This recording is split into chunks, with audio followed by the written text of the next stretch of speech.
Welcome, welcome, welcome, welcome to the Rap Jux Podcast. Welcome, welcome, welcome, welcome to the Rap Jux Podcast. Welcome, welcome, welcome. Yo, what's good? What's hood? What's happening?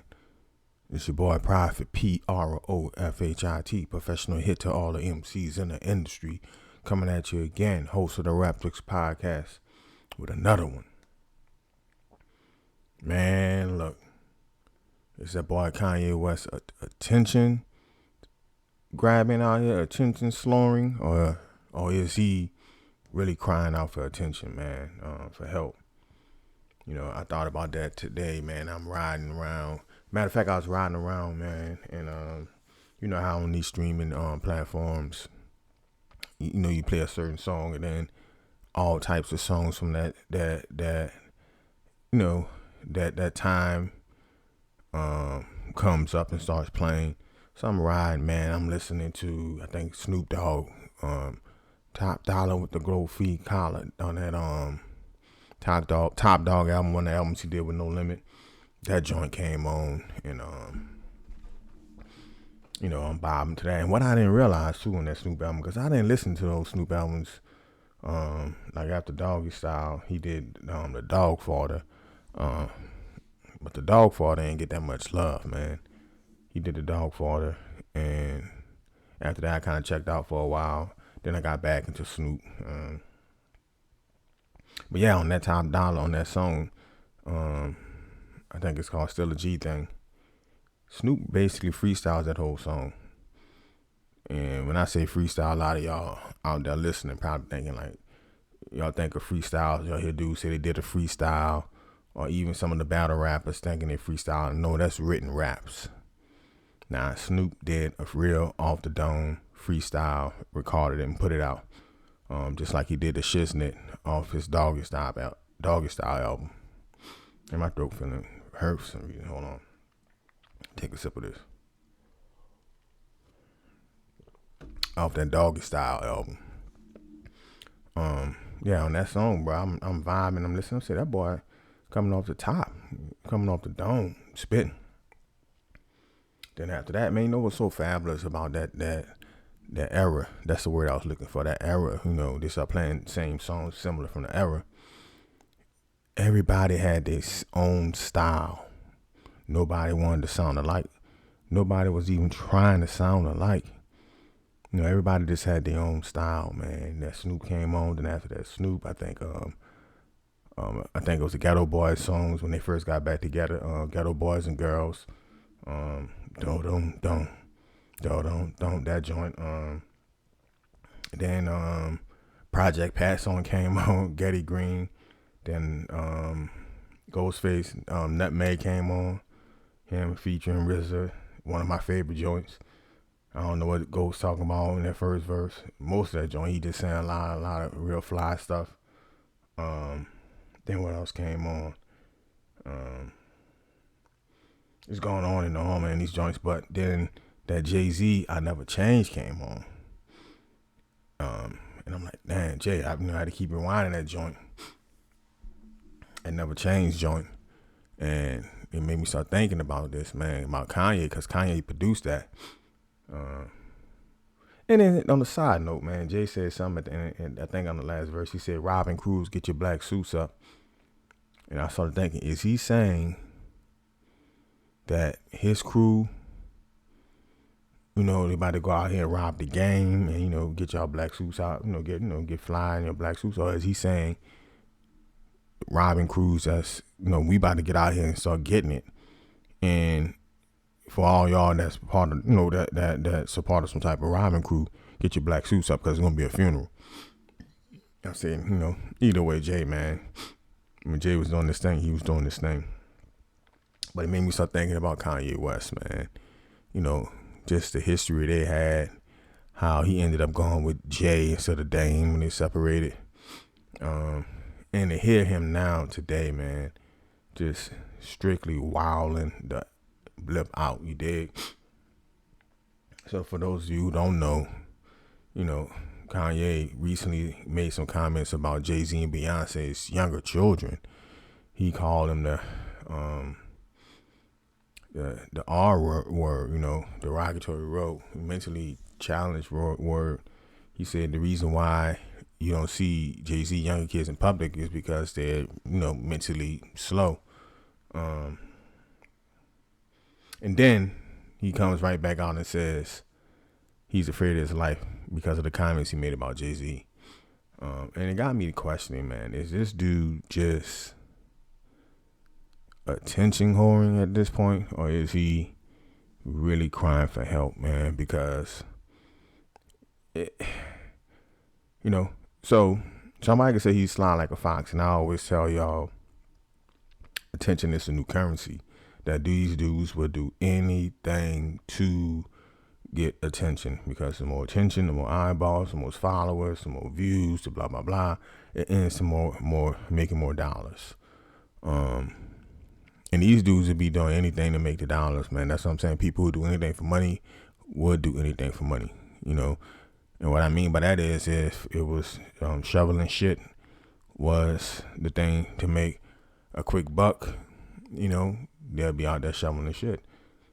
And I always tell people, if you want to be a part of the game, you got to be a part of the game. So, yeah, you're going to get yourself involved in some things that you don't want to be involved in, but it's all a part of the game. And that's politics, business, just everything, Well, anyway, is he sly like a fox? You got to add that one part too, because, when he was out here talking about, certain religious groups, ethnic groups, he was a billionaire. He lost a lot of money. Adidas dropped him, his Yeezus brand. Banks stopped taking his money, even wouldn't let him get some money out. And he went from being a billionaire to for having being worth 400 mil. Now I heard that he's back a billionaire. But the slide part comes where after he became, after he started losing money and from all the backlash from the comments he was making in the media, he got quiet for a while. You didn't hear from him, after that Drink Champs interview, he got quiet, man. He got silent. And then he slowly built his money back up, doing whatever, I don't know, whatever investments he was in. But he got his money back up. And then all of a sudden you started seeing him parading his new wife around almost naked on every red carpet that he can find. They were showing up and she barely had any clothes on. And I mean, everywhere, they went, she would make a spectacle of herself. And you started seeing him come back out in the public. Then he started making more crazy comments. Then he said something about Elon Musk is stealing his Hitler swag or something like that, man. And he just kept going on and on and on, either spiraling out of control, or seeking the attention. And then he finally said the thing about Jay-Z. But before Jay-Z, he talked about all of his former artists and people that he thought were his friends. I mean, he just was going on and on. And now he did the thing with Jay-Z, talked about Jay-Z and Beyonce's kids, younger kids. And now he's saying he's afraid of it for his life. And I'm thinking this man must really, really love attention. And he think that this is the way to do it in the modern era. When we look back and think about people who were rich and famous and ways they did it, maybe this is the way to do it. Or he is really crying out for help because something is going on with him mentally that he cannot handle. He may need to be on medication, or he may just want to really get somebody to take him out of his misery. And that's why he's messing with Jay-Z, because if you're really afraid of Jay or think that he's capable of getting you unalived, why poke a bear? Why say something about a man's children? So I'm like, man, Kanye he's a prime example of this era male. It started with the skinny jeans, because I'm from he may be a little younger than me, man, but he's from the era where he knew how we got down, how we dressed, and it was a lot of male bravado. Not bragging on my era, because I think a lot of these YNs and some of the music, the drill music, and some of the music now is just a culmination of what they heard growing up from their dads and their uncles and their older brothers.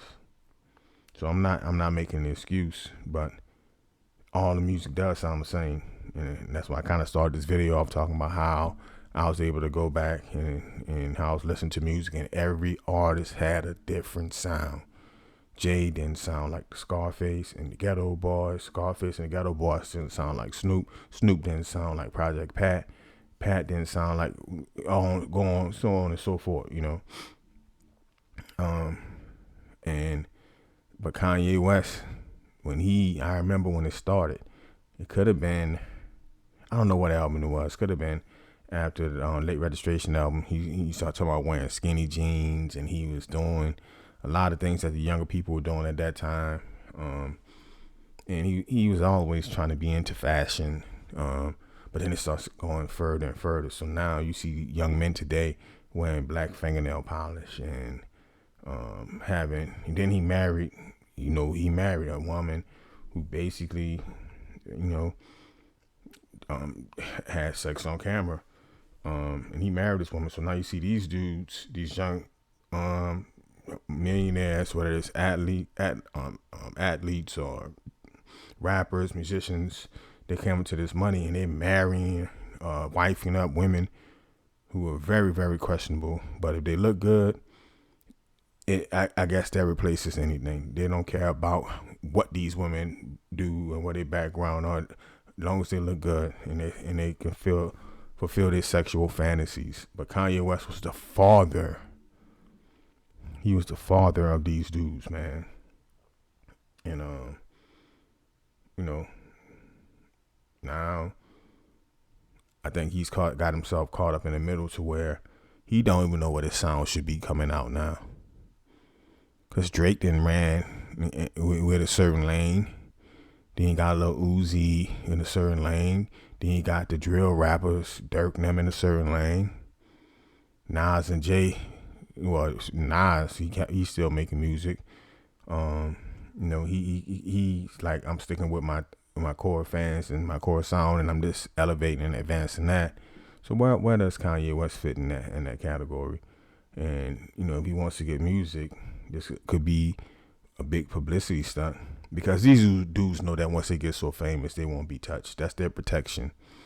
That's the Charleston Whites. That's the Whack 100s. That's Charlemagne the God talking crazy on camera, knowing that in actuality, if somebody really did put hands on him, he's going to sue.